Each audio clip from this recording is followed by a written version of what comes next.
Good evening, my name is Mason West and I am a teacher at the Howard School.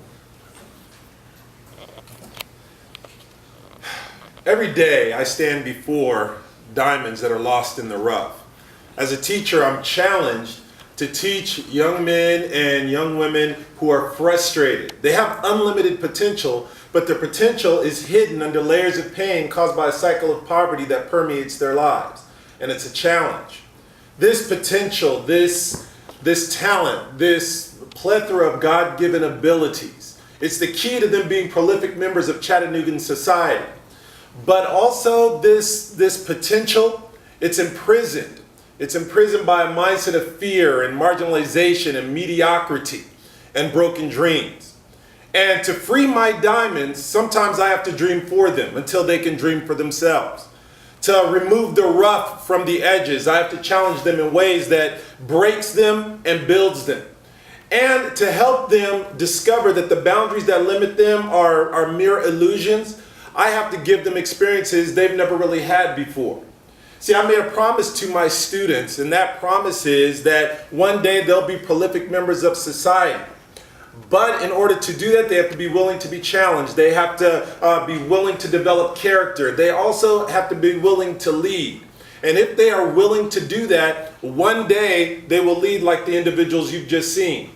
But the first thing they have to do is they have to realize that they have a history like everyone else. They have to learn to define themselves and not define themselves by their cycle of poverty. Their identity is deeper than that. Not define themselves simply by the accomplishments of the civil rights movement. Their struggle is older than that.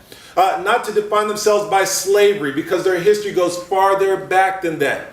They have kings and queens in their race like everyone else. For every King Arthur, there's a Sundiata. For every Queen Elizabeth, there's a Queen Cleopatra. And I want my students to see that they can be celebrated for more than what they can do on the basketball court or the football fields. You see, an individual who has an identity, who can combine their unlimited potential with purpose, they become a strong individual, which will be a foundation for a strong family, which is a strong foundation for a community, and then a society, and then a nation. And just guess what a nation can do.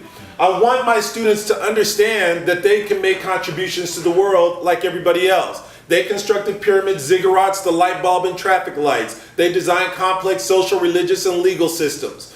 They created number systems and writing systems, algebra and geometry through sheer imagination and innovation.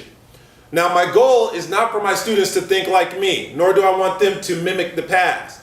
I want their picture to be on a mural like that because they brought something new to the world, because of their imagination, their ingenuity, and their innovation. My challenge for years was how to do that.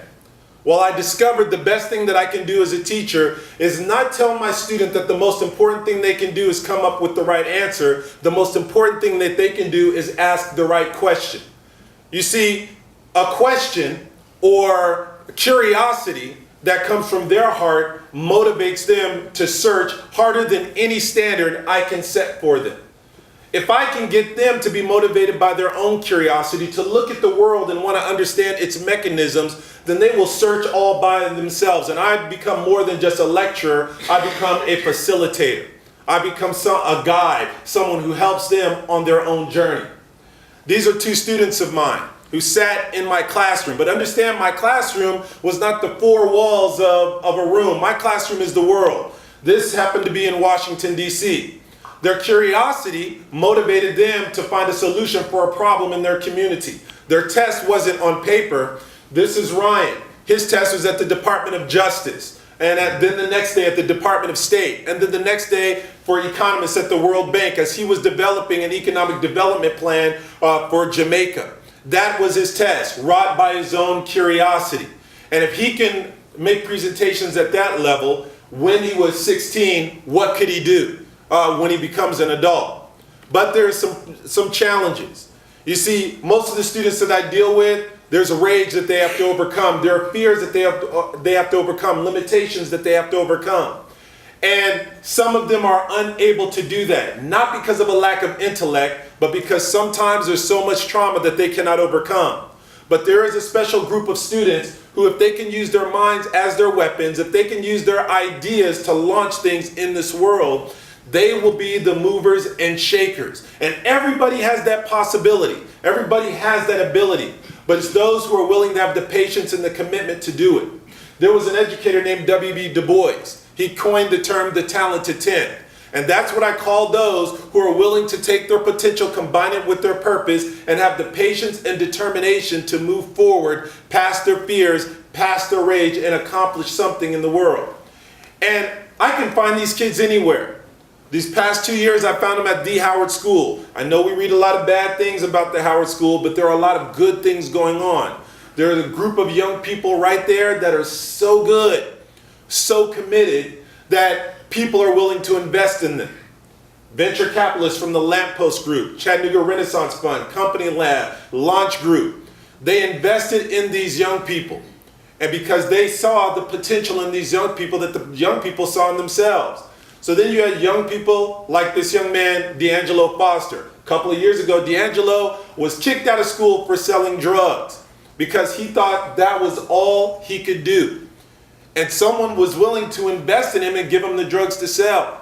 But when D'Angelo realized that his potential was greater than that, D'Angelo was able to get up in this auditorium, sell his idea of chocolate candy bars to the Chattanooga Renaissance Fund, and those investors were willing to invest almost $13,000 in his future business. All of my kids have a simple challenge that they are making to Chattanooga and to the world. And that is, if you really invest in them and build them a school, they will build you a world. Thank you very much.